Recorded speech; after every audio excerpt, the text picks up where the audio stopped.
Prabowo gelar ratas di Hambalang panggil sejumlah menteri.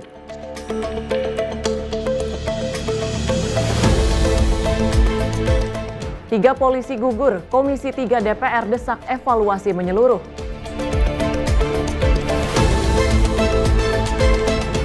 Sejumlah menteri dan kepala badan Kabinet Merah Putih sambangi KPK.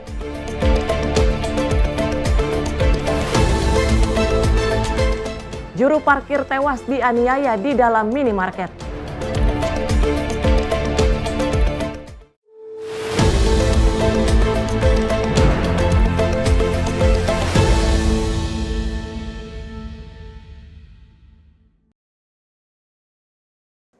Salam jumpa pemirsa, selain 4 informasi utama tadi, kami juga akan hadirkan sejumlah informasi yang telah kami rangkum selama sepekan di dalam program Sinpos Pekan. Bersama saya Tiara Dianti, inilah Sinpos Pekan untuk Anda.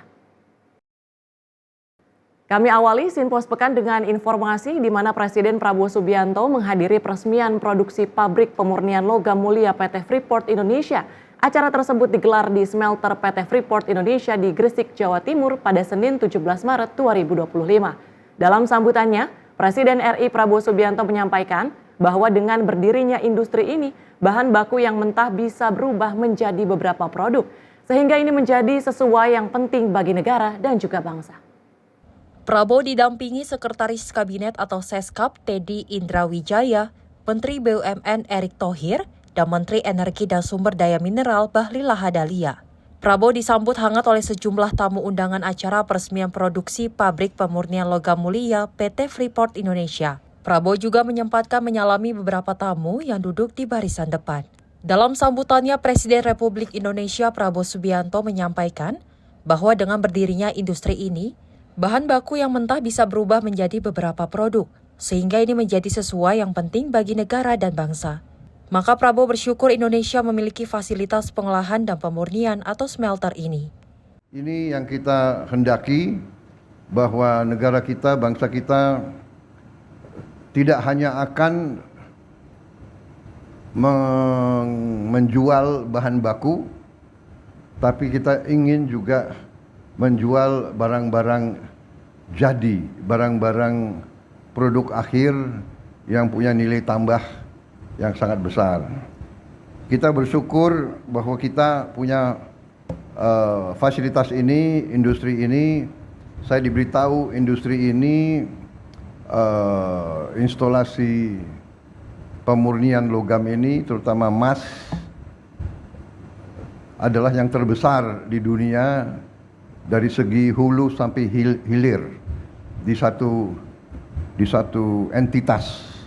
Jadi ini saya kira perlu kita mensyukuri. Mereka hadir sudah cukup lama di kita dan mereka ikut merupakan salah satu kontributor yang besar dalam perekonomian kita. Mereka juga menurut saya adalah contoh dari korporasi yang bertanggung jawab, yang baik.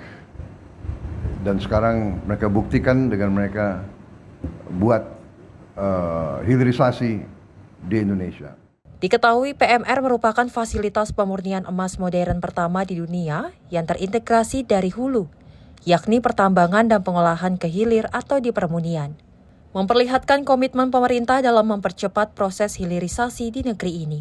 Berdasarkan informasi yang dihimpun, pabrik PMR itu bisa menghasilkan emas hingga 52 ton per tahunnya. Produksi emas itu dilakukan dari hasil olahan lumpur anoda sebanyak 6.000 ton per tahun. Tim redaksi Simpo TV melaporkan. Presiden Prabowo mengadakan pertemuan terbatas di Hambalang pada Minggu 16 Maret untuk membahas hilirisasi nasional. Dalam pertemuan, Prabowo menegaskan pentingnya melibatkan masyarakat lokal dan memastikan pemerataan investasi di seluruh Indonesia. Presiden Republik Indonesia Prabowo Subianto mengadakan rapat terbatas pada Minggu 16 Maret kediamannya di Hambalang, Bogor, Jawa Barat. Meskipun hari libur, ia mengundang beberapa menteri untuk hadir dalam pertemuan tersebut. Rapat tersebut berlangsung di ruang perpustakaan Prabowo Subianto, di mana ia bersama para menteri membahas langkah-langkah untuk mempercepat hilirisasi nasional di berbagai sektor vital seperti mineral, batu bara, akuakultur, pertanian, dan perkebunan. Kepala Badan Pelaksana BPI Danantara Indonesia Rosan Ruslani yang turut hadir dalam ratas menyampaikan bahwa Prabowo Subianto melakukan evaluasi terhadap kemajuan proyek-proyek hilirisasi, termasuk memeriksa proyek-proyek yang berdampak besar terhadap penciptaan lapangan kerja. Kita melihat yang mempunyai dampak tentunya tidak hanya dari segi ekonomi, tapi itu yang disampaikan penerapan pekerjaan, penurunan impor, dan juga bisa meningkatkan ekspor. Dan di mana yang kita juga mempunyai daya competitiveness yang lebih tinggi. Prabowo menekankan bahwa proyek hilirisasi harus melibatkan masyarakat lokal seperti petani dan pelaku usaha, serta memastikan pemerataan investasi di seluruh Indonesia agar manfaat ekonomi dirasakan merata. Ratas dihadiri oleh sejumlah menteri, termasuk Menteri Sekretaris Negara, Menteri Luar Negeri, CEO Danantara Rosan Ruslani, serta Menteri Kelautan, Menteri Pertanian, Menteri ESDM, dan para pejabat lainnya. Tim redaksi Sinpo TV melaporkan. Masih dalam agenda kepresidenan, Presiden Prabowo Subianto menyebut investasi pemerintah bisa menciptakan 8 juta lapangan pekerjaan. Prabowo juga menekankan hilirisasi dan good governance untuk kesejahteraan rakyat. Presiden RI Prabowo Subianto menyatakan bahwa pemerintahannya sedang mengupayakan investasi di berbagai sektor yang diperkirakan dapat menciptakan sekitar 8 juta lapangan pekerjaan bagi masyarakat Indonesia. Pernyataan tersebut disampaikan saat peresmian pabrik pemurnian logam mulia Freeport Indonesia di Gresik pada Senin 17 Maret 2025. Dalam sambutannya, Prabowo menjelaskan bahwa ada 30 proyek yang akan dikelola pemerintah yang akan fokus pada hilirisasi dan pengolahan bahan baku. Perkiraan kita dari program investasi kita yang kita akan mulai tahun ini, kita bisa menciptakan lapangan kerja kurang lebih 8 juta lapangan kerja. Jadi kita sangat optimis, kita sangat bersyukur kita memiliki sumber daya. Sekarang menjadi tugas dan kewajiban kita untuk mengelola sumber daya tersebut dengan sebaik-baiknya. Kita melihat beberapa sektor masih sangat penting.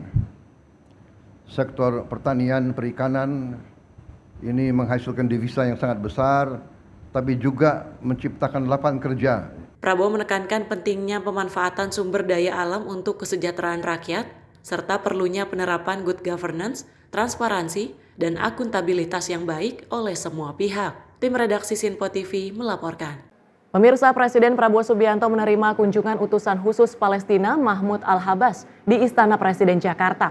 Al-Habas menyerahkan surat dari Presiden Mahmud Abbas kepada Prabowo yang berisi pesan tentang hubungan bilateral dan situasi Palestina. Presiden RI Prabowo Subianto menerima kunjungan utusan khusus Palestina, Mahmud Al-Habas, untuk membahas perkembangan terbaru di Palestina di Istana Presiden Jakarta pada Selasa 18 Maret 2025. Kedatangan Al-Habas juga membawa pesan dari Presiden Palestina, Mahmud Abbas, untuk disampaikan kepada Prabowo. Dalam pertemuan itu, Al-Habas juga menyampaikan surat pribadi dari Presiden Palestina, Mahmud Abbas, kepada Presiden Prabowo Subianto yang berisi mencakup pesan mengenai hubungan bilateral Indonesia dan juga Palestina, serta kondisi terkini yang dihadapi rakyat Palestina. Pemerintah Palestina menegaskan keyakinannya terhadap Indonesia sebagai salah satu negara yang terus-menerus mendukung perjuangan rakyat Palestina. We had the honor today to visit His Excellency the President of Indonesia. We handle a special letter from the President of Palestine, the President Mahmoud Abbas, to His Excellency the President of Indonesia regarding the common relationship between Indonesia and Palestine, and regarding the issue of Palestine in general, especially the bad situation in Palestine under the continuous Israeli aggression, which was renewed this morning, as you know. We explained the situation to His Excellency the President and discussed the relationship between Palestine and Indonesia, and the fully support of Indonesia to the Palestinian cause and to the Palestinian rights. We trust Indonesia, we trust the position of Indonesia regarding the Palestinian cause, and we are sure that the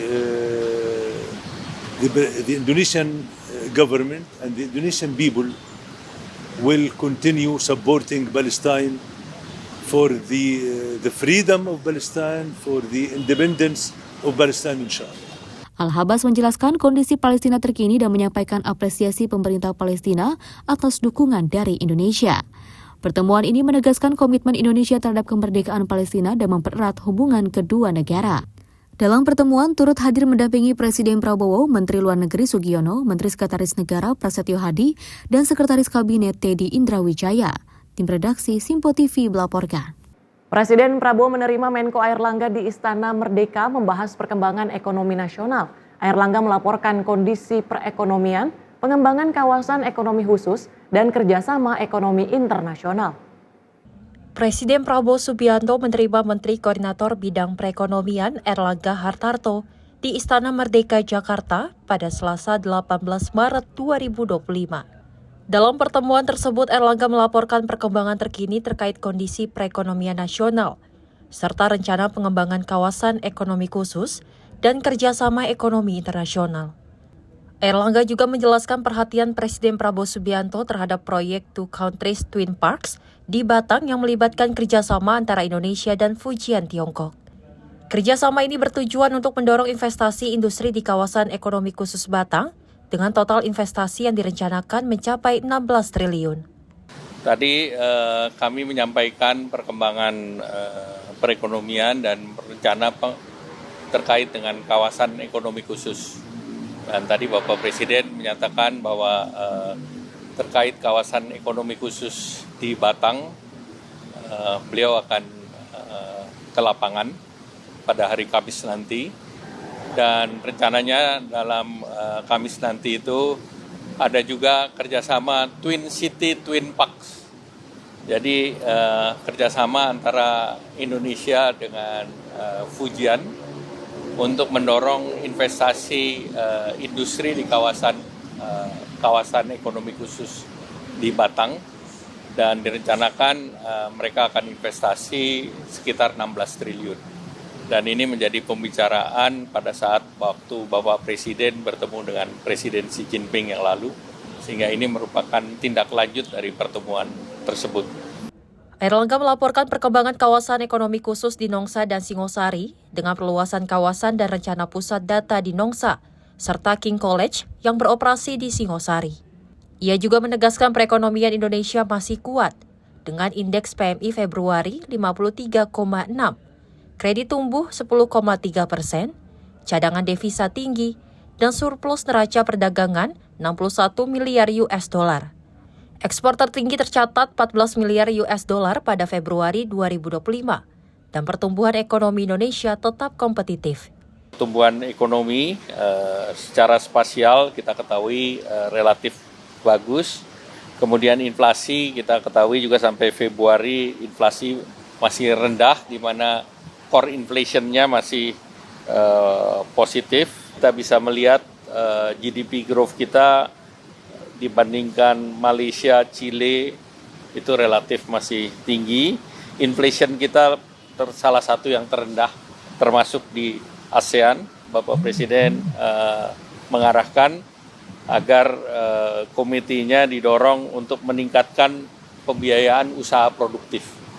Dalam pertemuan tersebut, Presiden Prabowo mengarahkan optimalisasi kredit usaha rakyat untuk mendukung sektor produktif dengan revisi Kepres yang melibatkan Menteri Koordinator Bidang Pangan dan Pemberdayaan Masyarakat. Erlangga juga melaporkan progres kerjasama perdagangan internasional, termasuk finalisasi perjanjian dengan Eurasian Economic Union dan aksesi Indonesia ke CPTPP, yang diharapkan membuka pasar di Meksiko, Kanada, Peru, dan Inggris. Pemerintah optimis perekonomian Indonesia akan terus tumbuh di tengah tantangan global. Tim redaksi Simpo TV melaporkan. Kita beralih ke agenda Wakil Presiden, di mana Wakil Presiden Gibran Raka Buming Raka menegaskan Keberhasilan program cek kesehatan gratis sangat bergantung pada sinergi antara pemerintah pusat dan daerah. Pernyataan itu disampaikan Wapres usai melakukan kunjungan ke Puskesmas Cibinong, Kabupaten Bogor, Jawa Barat. Wakil Presiden Gibran Rakabuming Raka didampingi oleh Bupati Bogor Rudi Susmanto saat meninjau langsung pelaksanaan cek kesehatan gratis di Puskesmas Cibinong, Kabupaten Bogor, Jawa Barat, Selasa pagi. Selain itu, Bupati Bogor Rudi Susmanto mengatakan dirinya mendukung segala aspek dan kebijakan dari program-program pemerintah, terkhusus dalam pelayanan kesehatan gratis. Dirinya mengaku adanya inisiasi dari Presiden Prabowo Subianto menjadi bentuk penyemangat bagi warga Bogor. Rudi menekankan untuk tetap berkomitmen kepada seluruh masyarakat Bogor agar semua biaya dan pelayanan kesehatan diberikan secara gratis. Terima kasih banyak, saya Rudi Susmanto, Bupati Kabupaten Bogor. Jadi tentunya kita sangat mendukung segala kebijakan-kebijakan, program-program dari pemerintah pusat, khususnya adalah cek kesehatan gratis.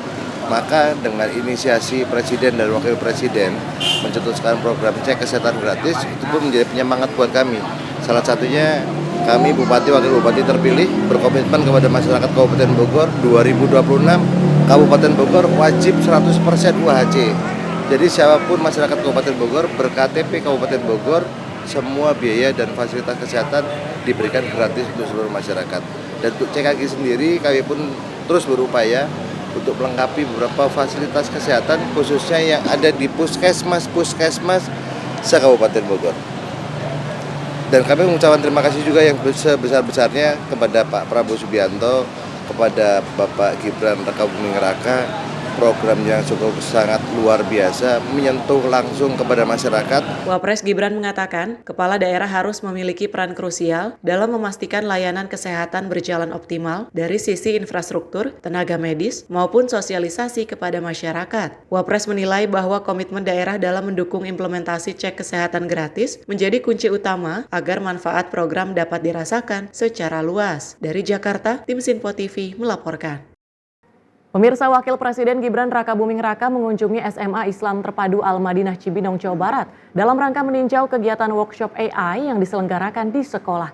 Kesempatan itu dilakukan untuk mengawal arahan Presiden Prabowo Subianto terkait percepatan transformasi digital di Indonesia, khususnya di dunia pendidikan. Dalam kunjungannya, Wakil Presiden Gibran Rakabuming Raka menyampaikan bahwa seiring dengan perkembangan teknologi, pemanfaatan AI di dunia pendidikan merupakan sebuah keniscayaan agar tak tertinggal dengan perkembangan zaman. Oleh karenanya ia meminta agar tak hanya peserta didik saja yang harus cepat beradaptasi dengan perkembangan teknologi, namun pengajar juga harus cepat beradaptasi. Kita ada di 3 sekolah, kita pengen trial, kita pengen melihat respon dari para guru-guru, dari murid-murid seperti apa. Ini pertama kalinya kalian mendapatkan pelajaran AI secara proper kayak gini ya. Tapi sebelumnya kalian pernah coba-coba sendiri kan? ChatGPT dan lain-lain. Ya. Tapi untuk hal-hal yang nggak produktif kan, bikin video lucu, bikin video edit-editan gitu kan, itu nggak apa-apa. Karena memang gunanya AI untuk menunjang produktivitas dan kreativitas. Pemanfaatan AI dalam proses belajar mengajar bukan merupakan jalan pintas untuk menemukan jawaban, melainkan sebagai teknologi penunjang kreativitas dan produktivitas. Tim Sinpo TV melaporkan. Pemirsa, kami akan kembali usai jeda, tetaplah bersama kami di Sinpo Sepekan.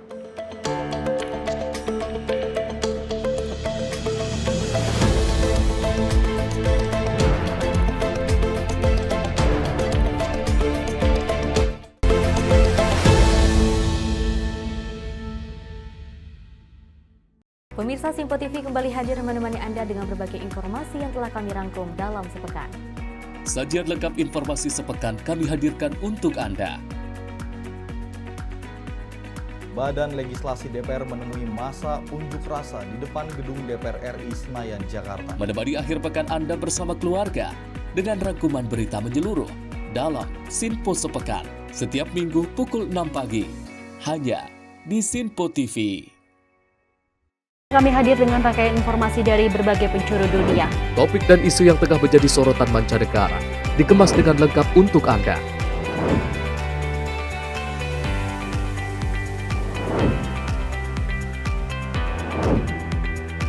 Peristiwa penting yang terjadi dari berbagai belahan dunia ini hadir dalam Sinpo Dunia setiap Senin hingga Jumat pukul 7:30 malam hanya di Sinpo TV.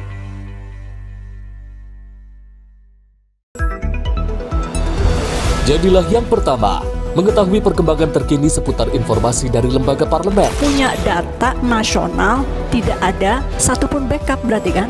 Tiba-tiba ada putusan yang nggak masuk akal dan seperti ini gitu. Kita biarkan rekomendasi kepada KPK, periksa! Kami hadirkan informasi paling akurat untuk mengawal setiap informasi dalam rapat komisi dan paripurna. Tentunya bersama saya Andi Rezaldi Yang telah kami rangkum dalam program Sinpo Parlemen. Saya Arif Rifani. Saksikan Sinpo Parlemen setiap Sabtu pukul 6 pagi hanya di Sinpo TV. Halo pemirsa, kami kembali hadir dengan sejumlah informasi yang kami himpun dari berbagai penjuru dunia. Rangkaian informasi yang membuat akhir pekan Anda begitu bermakna. Sebuah kelompok di Afrika Selatan memberikan layanan pertunjukan film dengan tenaga surya. Berita yang menjadi sorotan media dari dalam dan luar negeri. Kami hadirkan untuk menemani pekan Anda dalam Sinpo Dunia Sepekan. Sabtu dan Minggu pukul 9 pagi. Hanya di Sinpo TV.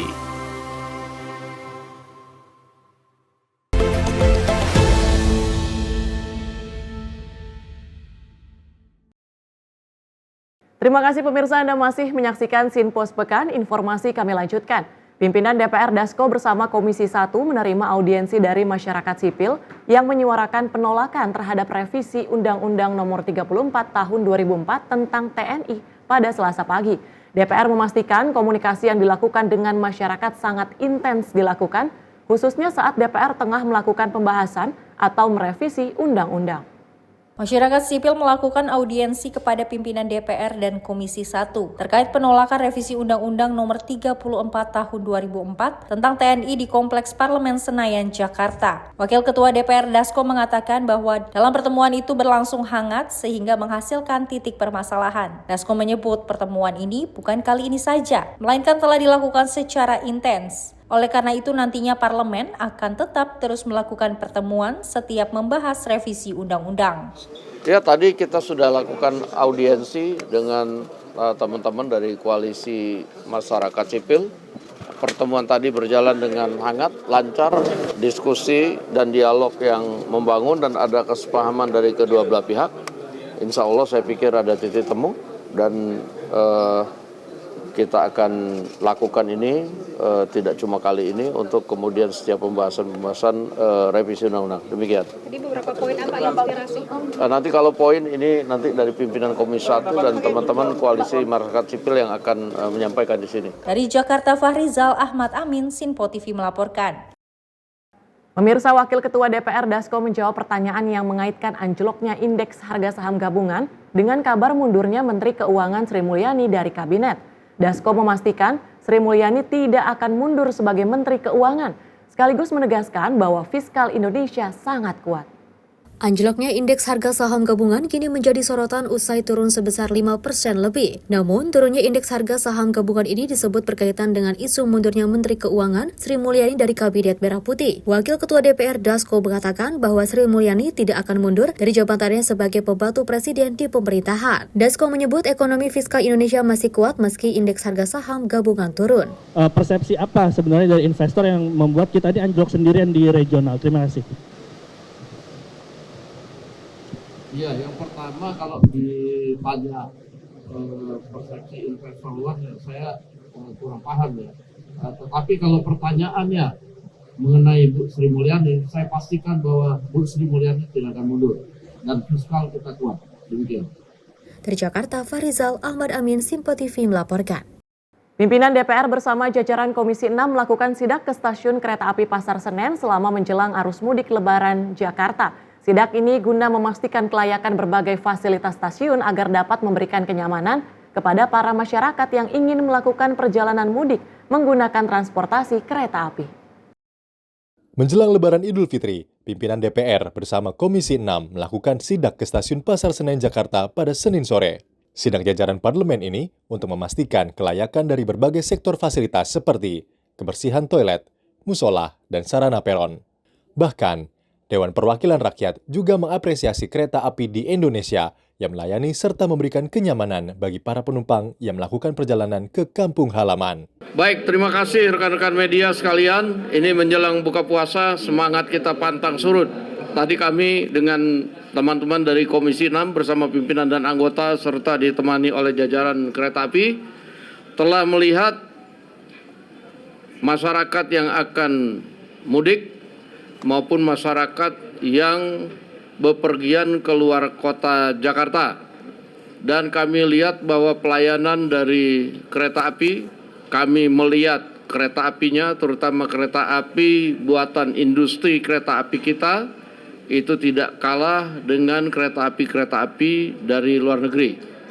Dari sisi kebersihan, kenyamanan, dan juga mungkin tadi ketepatan waktu dan keamanan, kita berikan apresiasi kepada kereta api Indonesia. Untuk itu kami minta kepada kereta api Indonesia untuk terus meningkatkan pelayanan untuk masyarakat kita.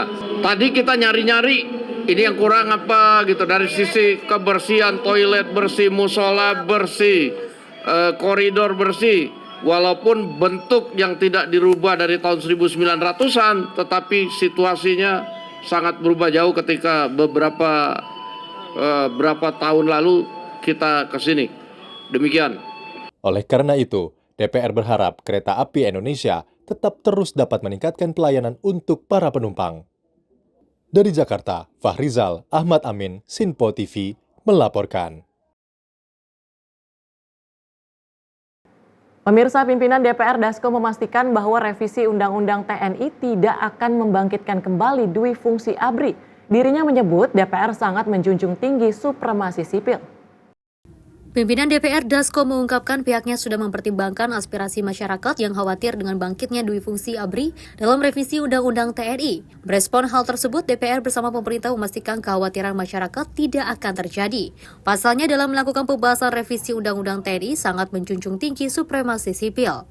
Yang pertama, kami memonitor penolakan-penolakan di media sosial maupun media massa. Nah, untuk itulah konferensi pers itu dilaksanakan pada hari ini untuk menjelaskan. Karena penolakan-penolakan yang saya lihat di media sosial itu substansi dan masalah dari pasal-pasal yang ada itu sangat banyak yang tidak sesuai dengan yang dibahas. Nah, hari ini kami menjelaskan bahwa hanya 3 pasal dan pasal-pasal ini kalau dilihat hanya untuk penguatan internal ke dalam dan lebih kemudian memasukkan yang sudah ada ke dalam undang-undang supaya tidak ada pelanggaran undang-undang, justru itu. Nah, bahwa kemudian ada yang berkembang tentang ada dui fungsi TNI dan lain-lain, saya rasa kalau sudah lihat pasal-pasalnya sudah jelas bahwa kami juga di DPR akan menjaga supremasi sipil dan lain-lain, dan tentunya rekan-rekan dapat membaca nanti dan dapat menilai tentang apa yang kemudian direvisi. Dari Jakarta, Fahrizal Dafarizkiano, Simpo TV melaporkan. Pimpinan DPR Dasko bersama Komisi 1 menerima audiensi dari masyarakat sipil yang menyuarakan penolakan terhadap revisi Undang-Undang Nomor 34 Tahun 2004 tentang TNI pada Selasa pagi. DPR memastikan komunikasi yang dilakukan dengan masyarakat sangat intens dilakukan, khususnya saat DPR tengah melakukan pembahasan atau merevisi undang-undang. Masyarakat sipil melakukan audiensi kepada pimpinan DPR dan Komisi 1 terkait penolakan revisi Undang-Undang Nomor 34 Tahun 2004 tentang TNI di Kompleks Parlemen Senayan, Jakarta. Wakil Ketua DPR Dasko mengatakan bahwa dalam pertemuan itu berlangsung hangat sehingga menghasilkan titik permasalahan. Dasko menyebut pertemuan ini bukan kali ini saja, melainkan telah dilakukan secara intens. Oleh karena itu nantinya parlemen akan tetap terus melakukan pertemuan setiap membahas revisi undang-undang. Ya, tadi kita sudah lakukan audiensi dengan teman-teman dari koalisi masyarakat sipil. Pertemuan tadi berjalan dengan hangat, lancar, diskusi dan dialog yang membangun dan ada kesepahaman dari kedua belah pihak. Insya Allah saya pikir ada titik temu dan kita akan lakukan ini tidak cuma kali ini untuk kemudian setiap pembahasan revisi undang-undang. Demikian. Tadi beberapa poin apa yang inspirasi? Nanti kalau poin ini nanti dari pimpinan Komisi 1 dan teman-teman koalisi masyarakat sipil yang akan menyampaikan di sini. Dari Jakarta, Fahrizal Ahmad Amin, Sinpo TV melaporkan. Pemirsa, insiden gugurnya 3 anggota polisi saat melakukan penggerebekan arena sabung ayam di Lampung menjadi perhatian serius Komisi 3 DPR RI. Anggota Komisi 3 dari fraksi Nasdem, Lola Nelria Oktavia, mengungkapkan duka mendalam atas peristiwa tersebut dan menekankan pentingnya evaluasi menyeluruh terkait keselamatan anggota di lapangan. Insiden yang terjadi pada 17 Maret 2025 membuat Komisi 3 DPR RI bersuara.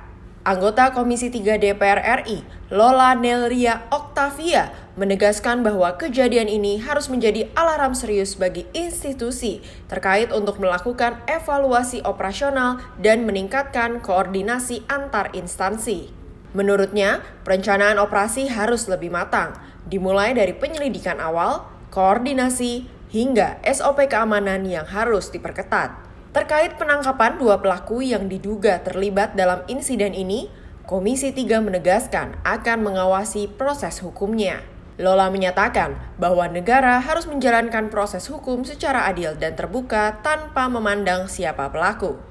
Pertama-tama saya pribadi, Komisi 3 dan fraksi Nasdem ya tentunya mengucapkan belasungkawa yang sedalam-dalamnya kepada 3 anggota kepolisian kita yang gugur dalam menjalankan tugas.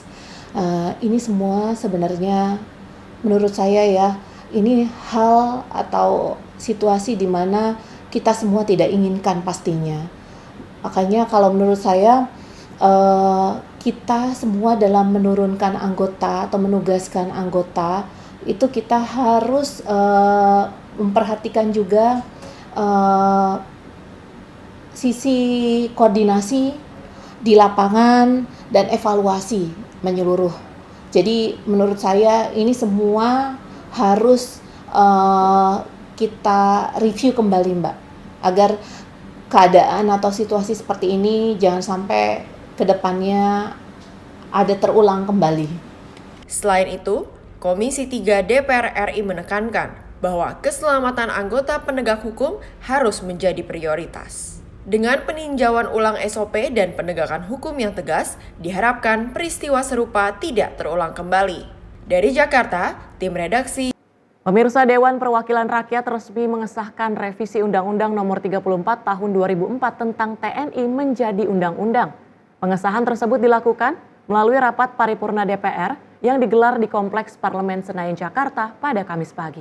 Revisi Undang-Undang Nomor 34 Tahun 2004 secara resmi disahkan menjadi undang-undang melalui rapat paripurna DPR di Kompleks Parlemen Senayan, Jakarta pada Kamis pagi. Komisi 1 DPR telah menyelesaikan rangkaian pembahasan RUU TNI yang dilakukan bersama Koalisi Masyarakat Sipil, Perwakilan Pemerintah, dan Panitia Kerja Komisi 1. Atas laporan yang diberikan, Ketua DPR Puan Maharani meminta persetujuan kepada seluruh anggota Dewan dalam sidang paripurna untuk RUU TNI disahkan menjadi undang-undang.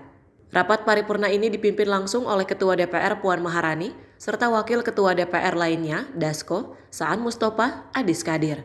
Tidak hanya itu saja, dihadiri pula Menteri Pertahanan Syafri Samsudin, Menteri Sekretaris Negara Prasetyo Hadi, dan Panglima TNI Agus Subianto. Perintah menegaskan bahwa perubahan Undang-Undang Nomor 34 Tahun 2004 tentang Tentara Nasional Indonesia tetap berlandaskan pada nilai dan prinsip demokrasi, supremasi sipil, hak asasi manusia, serta memenuhi ketentuan hukum nasional dan hukum internasional yang telah disahkan. Sekarang tibalah saatnya kami meminta persetujuan fraksi-fraksi terhadap rancangan undang-undang tentang perubahan atas Undang-Undang Nomor 34 Tahun 2004 tentang Tentara Nasional Indonesia. Apakah dapat disetujui untuk disahkan menjadi undang-undang? Terima kasih. Dari Jakarta, Fahrizal Davarizkiano, Sinpo TV melaporkan. Usai jeda kami akan hadirkan sejumlah informasi menarik lainnya. Tetaplah bersama kami di Sinpo TV.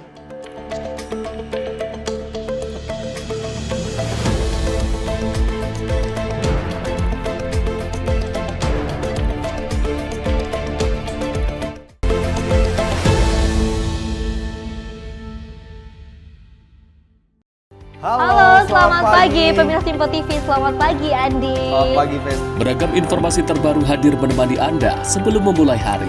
Itu memang dari Menteri Perhubungan juga mendukung, Betul. dari Menteri Keuangan juga mendukung, dan kita sebagai masyarakat pun juga Harus mendukung. Mengangkat isu yang tengah menjadi pembicaraan paling hangat. Semarakan pagi Anda bersama Menyapa Pagi. Setiap Senin hingga Jumat pukul 6 pagi. Hanya di Sinpo TV. Halo pemirsa, kami kembali hadir dengan sejumlah informasi yang kami himpun dari berbagai penjuru dunia. Rangkaian informasi yang membuat akhir pekan Anda begitu bermakna. Sebuah kelompok di Afrika Selatan memberikan layanan pertunjukan film dengan tenaga surya. Berita yang menjadi sorotan media dari dalam dan luar negeri. Kami hadirkan untuk menemani pekan Anda dalam Sinpo Dunia Sepekan. Sabtu dan Minggu pukul 9 pagi. Hanya di Sinpo TV. Halo, selamat malam pemirsa. Senang sekali rasanya kami mengisi ruang informasi Anda. Akhiri aktivitas Anda dengan rangkuman perkembangan peristiwa yang terjadi sepanjang hari. Sebelumnya kita saksikan ada sekitar 3.000 tamu undangan, sementara di Ibu Kota Nusantara ini ada sekitar 2.000 tamu undangan. Rangkaian informasi nasional dan mancanegara dirangkum sebagai penutup hari dalam Menyapa Malam. Setiap Senin hingga Jumat pukul 8 malam, hanya di Sinpo TV. Kami hadir dengan rangkaian informasi dari berbagai penjuru dunia. Topik dan isu yang tengah menjadi sorotan mancanegara dikemas dengan lengkap untuk Anda.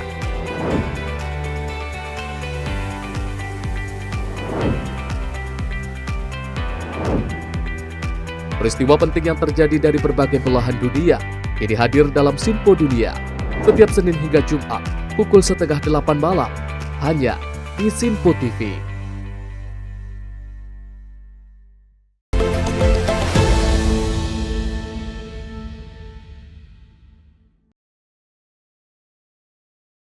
Anda masih menyaksikan Sinpo Sepekan, informasi kami lanjutkan. Menteri Perumahan dan Permukiman Marwarar Sirait bersama Menteri Sosial Saifullah Yusuf, Kepala BP Tapera Heru Budi Santoso dan Kepala BPS Amalia Adininggar kunjungi Gedung Merah Putih KPK Jakarta Selatan Selasa siang. Sebelum masuk ke dalam gedung KPK, Menteri Sosial Saifullah Yusuf mengungkapkan kedatangannya untuk berkonsultasi dan bekerja sama dengan KPK terkait data tunggal sosial ekonomi guna penerimaan bantuan sosial pemerintah tepat sasaran. Sejumlah menteri dan kepala Badan Kabinet Merah Putih datang di Gedung Komisi Pemberantasan Korupsi Jakarta Selatan pada Selasa siang. Menteri Perumahan dan Permukiman Marwarar Sirait, Menteri Sosial Saifullah Yusuf, dan Kepala BP Tapera Heru Budi Santoso, serta Kepala BPS Amalia Adininggar. Sementara itu, Menteri Sosial Saifullah Yusuf mengungkapkan kedatangannya untuk berkonsultasi dan bekerjasama dengan KPK terkait data tunggal sosial ekonomi sosial, guna bersama-sama mengawasi penerimaan bantuan sosial pemerintah tepat sasaran. Dipakainya ya untuk konsultasi aja dulu. Ya, konsultasi dulu ya. Iya, dan netizen kan ada data tunggal sosial ekonomi yang baru itu. Nah, sekarang sedang kita uji di lapangan atau ground check. Nah, ini kita mau konsultasi nanti untuk bagi pakainya, untuk macam-macam gitu. Supaya nanti sasaran kita tepat sasaran. Ya. Sebagai informasi, pemerintah pusat kini tengah melakukan program-program kesejahteraan bagi masyarakat Indonesia, seperti data tunggal, pembangunan rumah, dan juga sekolah rakyat. Dari Jakarta, Dio Malau, Sinpo TV melaporkan. Pemirsa, Menteri Perdagangan Budi Santoso meninjau stok dan harga pangan di Pasar Jaya Ciracas, Jakarta Timur pada Sabtu 15 Maret 2025. Mendak menyebut harga pangan pokok terpantau stabil dan terdapat sejumlah komoditas di bawah harga eceran tertinggi yang telah ditentukan pemerintah. Menteri Perdagangan Budi Santoso berinteraksi dengan para pedagang di sela kegiatan meninjau harga pangan pokok di Pasar Jaya Ciracas, Jakarta Timur pada Sabtu 15 Maret 2025. Mendak menyampaikan peninjauan dilakukan guna memastikan kestabilan harga dan ketersediaan bahan pangan selama Ramadan hingga Lebaran. Dari hasil tinjauannya, Mendak menyebut harga pangan pokok terpantau stabil dan terdapat sejumlah komoditas di bawah harga eceran tertinggi yang telah ditentukan pemerintah. Hari ini kita ke pasar Ciracas ya. Kita lihat tadi bareng-bareng sama teman-teman semua, harga relatif stabil. Tadi juga kita cek ukurannya 1 liter ya. Lebih lanjut, Mendak menegaskan bahwa ketersediaan pangan menjelang Lebaran juga dipastikan terjaga dengan baik dengan pasokan yang mencukupi untuk memenuhi kebutuhan masyarakat, terutama di wilayah Jakarta Timur. Dari Jakarta, tim redaksi Sinpo TV melaporkan. Menko Polkam Budi Gunawan menegaskan revisi Undang-Undang TNI bukan untuk mengembalikan dui fungsi TNI, namun RUU TNI justru untuk meningkatkan profesionalitas TNI. Menko Polkam meminta agar masyarakat tidak perlu khawatir akan RUU TNI yang dibahas oleh DPR RI. Menteri Koordinator Bidang Politik dan Keamanan Budi Gunawan mengatakan, RUU TNI yang saat ini dibahas oleh DPR adalah untuk meningkatkan profesionalitas TNI. Budi menyebutkan revisi tersebut disesuaikan untuk meningkatkan profesionalisme TNI, khususnya dalam menjalankan tugas pokoknya di bidang pertahanan negara. Budi menjelaskan perubahan tersebut juga mengatur dengan lebih jelas penempatan prajurit TNI di kementerian dan lembaga negara sesuai dengan kebutuhan. Budi meminta masyarakat tidak perlu khawatir karena revisi tersebut tidak akan mengembalikan dui fungsi TNI seperti di era sebelumnya.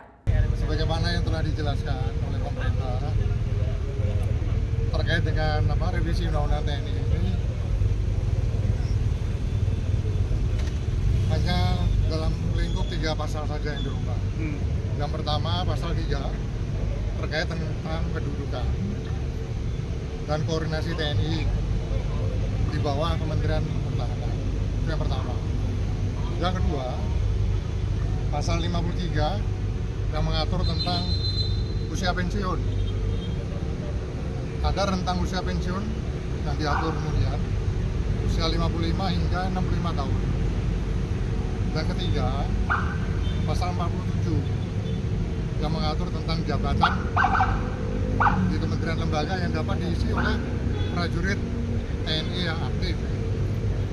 Karena pada prakteknya banyak prajurit TNI yang selama ini memang diperbantukan di beberapa kementerian karena keahliannya dan kebutuhannya. Bisa contohkan di Basarnas seperti itu. Melalui revisi Undang-Undang TNI ini justru memberi batasan yang lebih jelas akan hal tersebut ya. Saat ini terdapat pembahasan wacana pengaturan penugasan TNI dari 10 kementerian lembaga menjadi 16, yaitu di Polkam, kemudian Kementerian Pertahanan, kemudian Dewan Pertahanan Negara, Sekretariat Negara, Intelijen, kemudian Sandi Negara, Lemhanas, SAR, kemudian Badan Narkotika Negara, BNPB,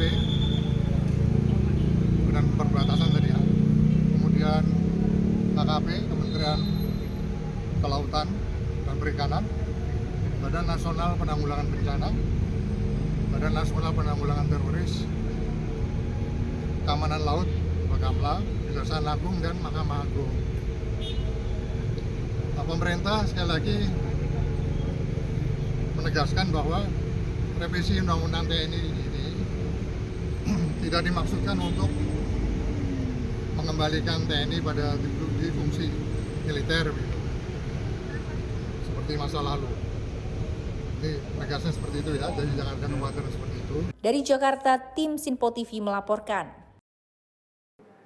Pemirsa, pasca insiden penembakan 3 anggota Polri saat penggerebekan judi sabung ayam di Waikanan, Lampung, Kapolri dan Panglima TNI berjanji akan mengusut tuntas kasus tersebut.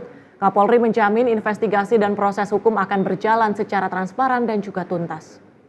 Kapolri Jenderal Polisi Listio Sigit Prabowo dan Panglima TNI Jenderal Agus Subianto menegaskan komitmen untuk mengungkap kasus penembakan yang menyebabkan gugurnya 3 polisi di Waikanan, Lampung pada Senin 17 Maret 2025. Kapolri mengatakan penyelidikan masih terus berlanjut dan seluruh temuan barang bukti di lokasi tempat kejadian perkara akan diproses sesuai hukum yang berlaku. Adapun saat ini oknum TNI yang diduga menembak telah ditangkap dan ditahan di Denpom Lampung. Kapolri juga mengingatkan seluruh personil kepolisian untuk tetap semangat dalam bertugas dan menjaga soliditas antar institusi.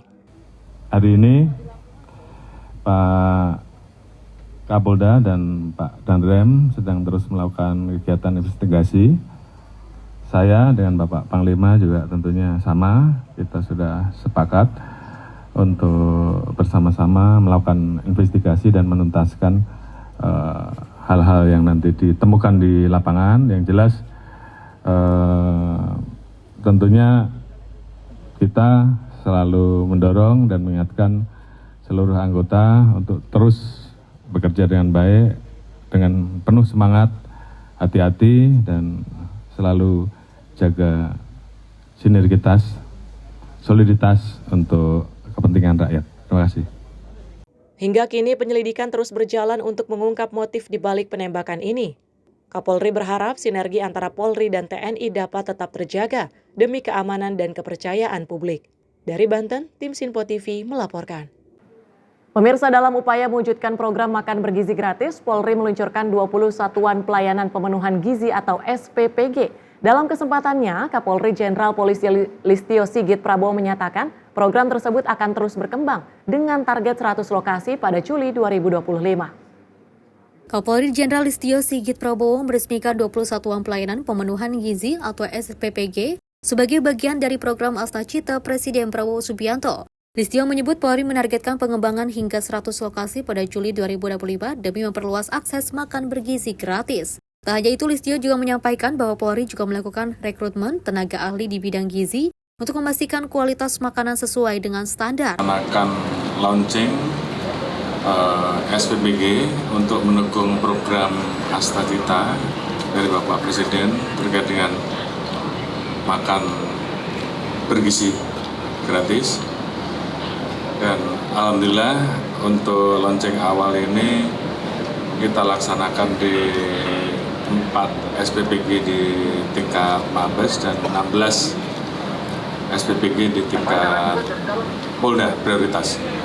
Tentunya ini tidak berhenti sampai di sini dan tentunya ini akan terus kita kembangkan.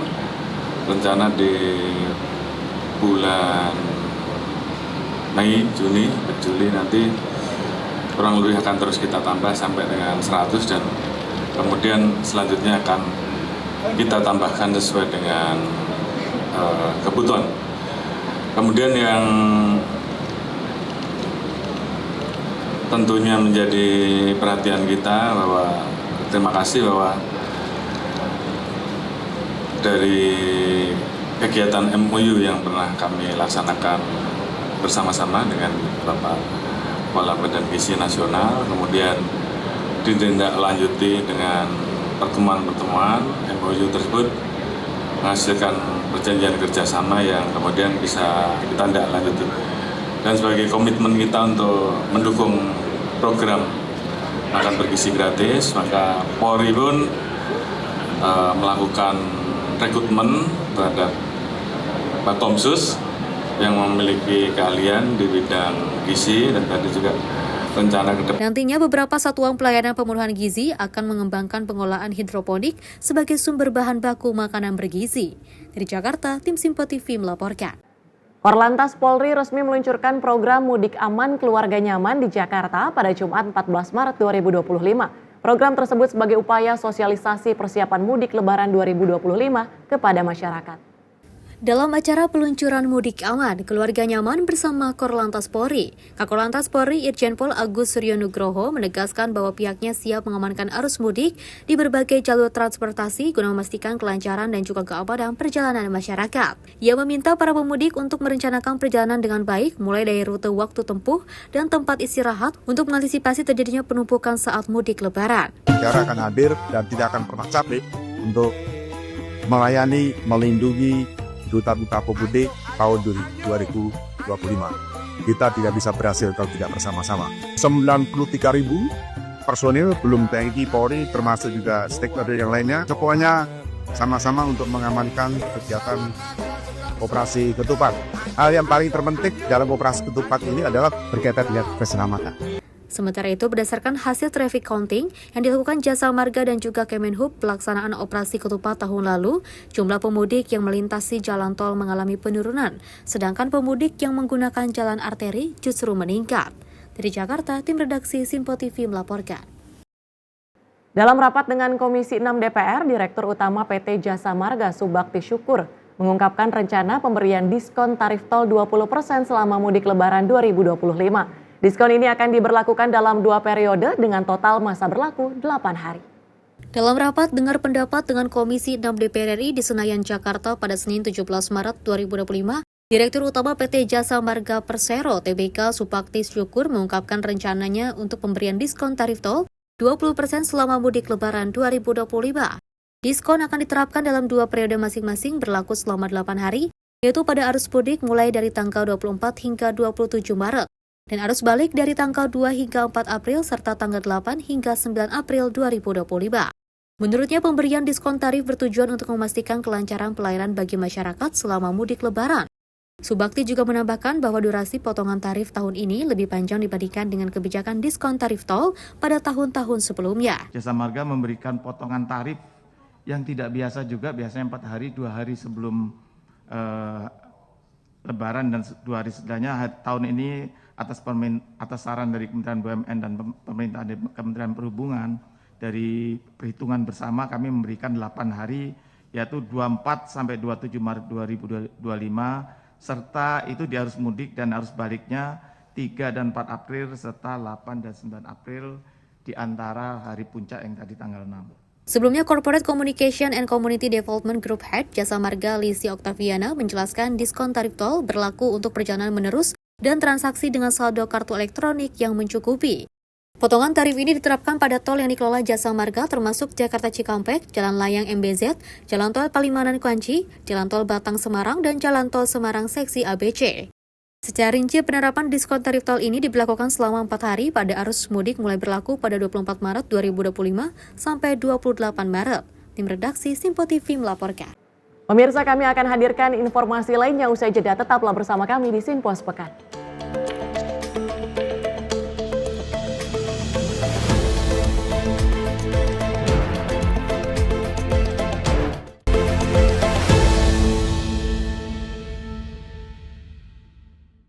Pemirsa, Sinpo TV kembali hadir menemani Anda dengan berbagai informasi yang telah kami rangkum dalam sepekan. Sajian lengkap informasi sepekan kami hadirkan untuk Anda. Badan Legislasi DPR menemui masa unjuk rasa di depan gedung DPR RI Senayan, Jakarta. Menemani akhir pekan Anda bersama keluarga dengan rangkuman berita menyeluruh dalam Sinpo Sepekan setiap minggu pukul 6 pagi hanya di Sinpo TV. Kami hadir dengan rangkaian informasi dari berbagai penjuru dunia. Topik dan isu yang tengah menjadi sorotan mancanegara dikemas dengan lengkap untuk Anda.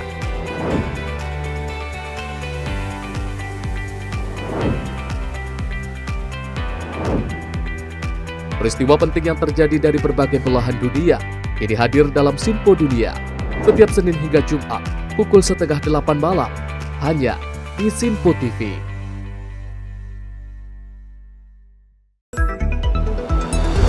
Jadilah yang pertama mengetahui perkembangan terkini seputar informasi dari lembaga parlemen. Punya data nasional, tidak ada satupun backup berarti kan? Tiba-tiba ada putusan yang nggak masuk akal dan seperti ini gitu. Kita ambilkan rekomendasi kepada KPK, periksa! Kami hadirkan informasi paling akurat untuk mengawal setiap informasi dalam rapat komisi dan paripurna. Tentunya bersama saya Andi Rezaldi yang telah kami rangkum dalam program Sinpo Parlemen. Saya Arif Tufan. Saksikan Sinpo Parlemen setiap Sabtu pukul 6 pagi hanya di Sinpo TV. Halo pemirsa, kami kembali hadir dengan sejumlah informasi yang kami himpun dari berbagai penjuru dunia. Rangkaian informasi yang membuat akhir pekan Anda begitu bermakna. Sebuah kelompok di Afrika Selatan memberikan layanan pertunjukan film dengan tenaga surya. Berita yang menjadi sorotan media dari dalam dan luar negeri kami hadirkan untuk menemani pekan Anda dalam Sinpo Dunia Sepekan, Sabtu dan Minggu pukul 9 pagi, hanya di Sinpo TV.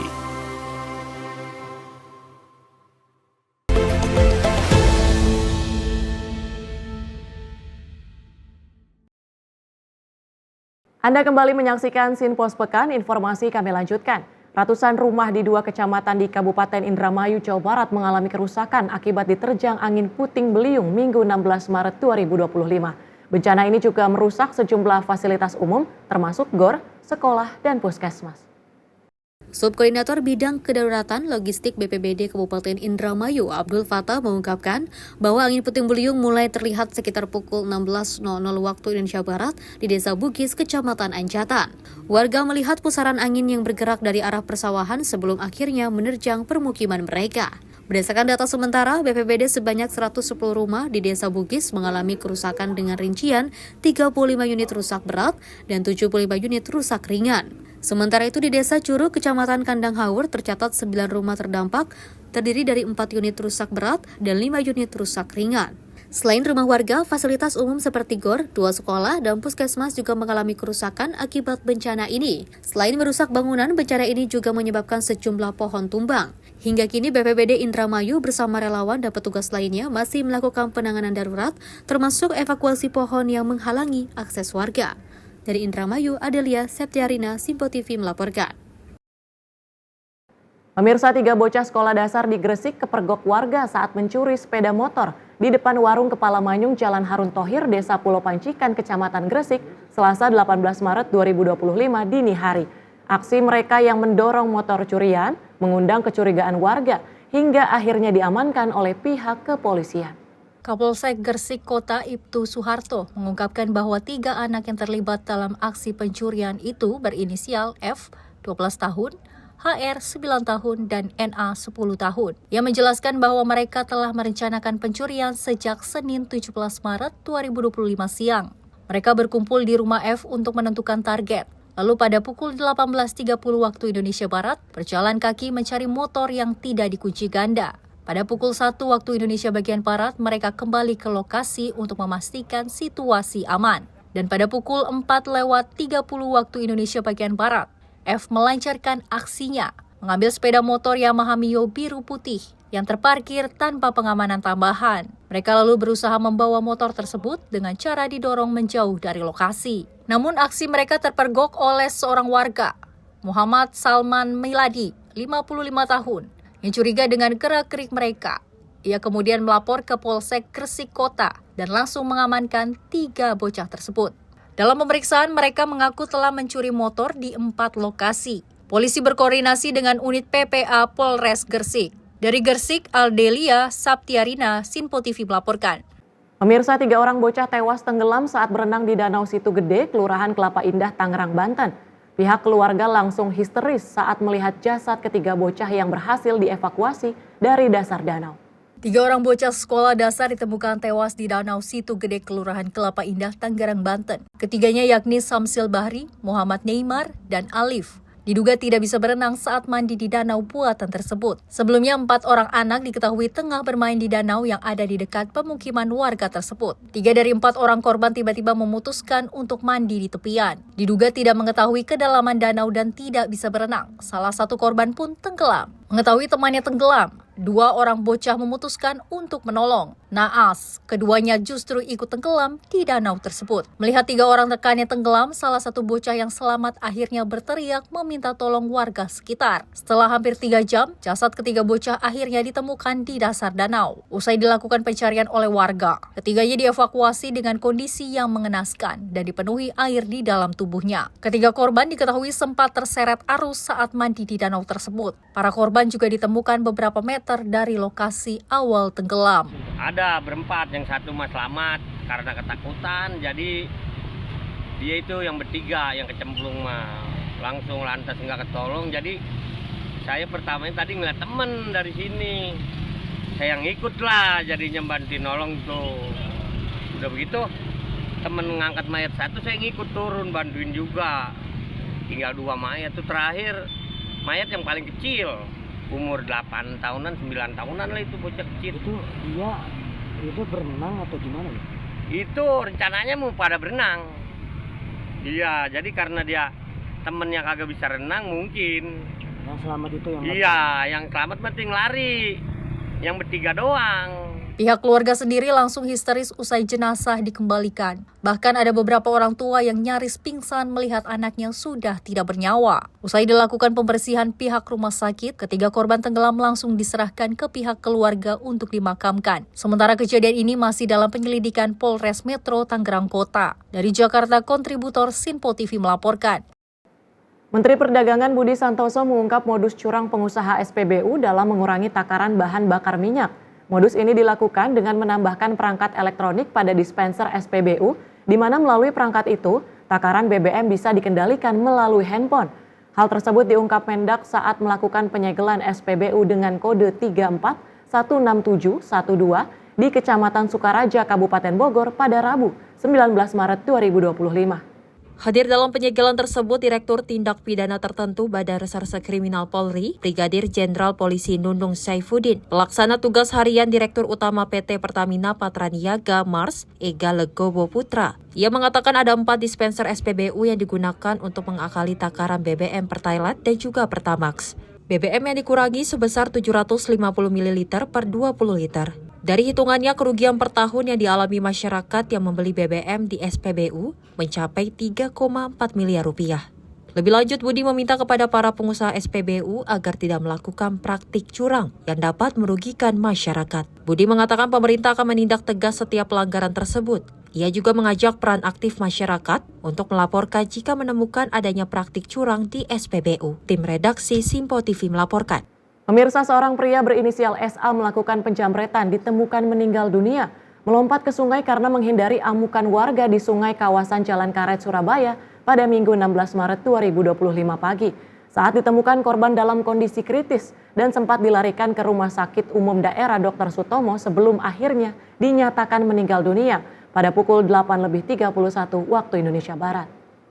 Kapolsek Pabean Cantikan, Kompol Eko Adiwibowo mengungkapkan bahwa SA merupakan pelaku penjamretan yang beraksi di kawasan Tugu Pahlawan, wilayah Puputan. Pelaku ada 2 orang, 1 berhasil ditangkap warga, sementara 1 lainnya melarikan diri ke arah sungai hingga akhirnya tenggelam, jelasnya saat dikonfirmasi di Radio Suara Surabaya Minggu siang. Menurut Eko Adi, aksi penjamretan itu kini ditangani oleh Polsek Puputan, sementara itu warga sekitar yang menemukan SA di sungai sempat berusaha menolongnya sebelum dibawa ke rumah sakit. Pihak kepolisian mengimbau masyarakat untuk tetap waspada terhadap aksi kriminalitas jalanan dan juga segera melapor jika menemukan kejadian serupa. Dari Surabaya, Adelia Septiarina, Sinpo TV melaporkan. Pemirsa, seorang juru parkir minimarket di Cimaung, Bandung tewas usai dianiaya sekelompok pemuda pada Minggu malam. Polisi telah menangkap beberapa terduga pelaku, namun motif penyerangan masih belum diketahui. Sebuah video viral memperlihatkan seorang juru parkir minimarket yakni RS 24 tahun di Kecamatan Cimaung, Kabupaten Bandung, Jawa Barat, tewas setelah dianiaya oleh sekelompok pemuda pada Minggu 16 Maret sekitar pukul 18.00 waktu Indonesia Barat. Kejadian ini terjadi di area minimarket tempat korban bekerja. Dalam video tersebut terlihat sekelompok orang menganiaya seorang pria di hadapan para pembeli dan petugas minimarket. Tak hanya membuat takut para pembeli dan petugas minimarket, aksi tersebut juga membuat barang-barang di minimarket pun berantakan. Setelah melakukan penganiayaan yang mengakibatkan korban tewas, gerombolan bermotor itu langsung meninggalkan minimarket tersebut. Aksi penganiayaan tersebut terekam oleh kamera pengawas minimarket saat ditemukan dari keterangan saksi. Korban sudah dalam kondisi luka berat dan lemas sehingga segera diberikan pertolongan pertama oleh petugas yang ada di lokasi. Kepala Satuan Reserse Kriminal Polresta Bandung, Kompol Lutfi Olot Gigantara juga mengatakan telah menangkap beberapa orang yang diduga terlibat dalam penganiayaan tersebut.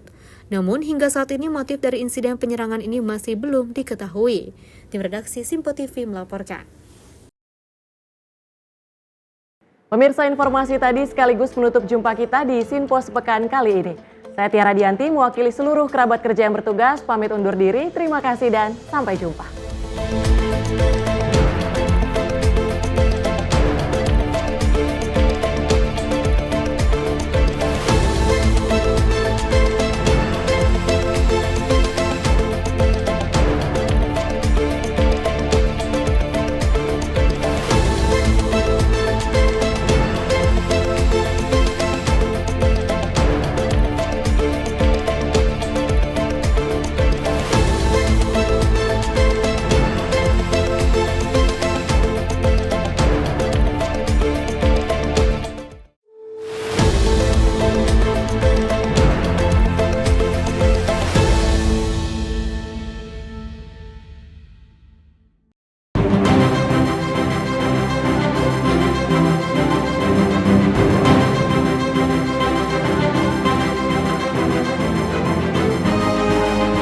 Simpo TV, News, Sport, Entertainment.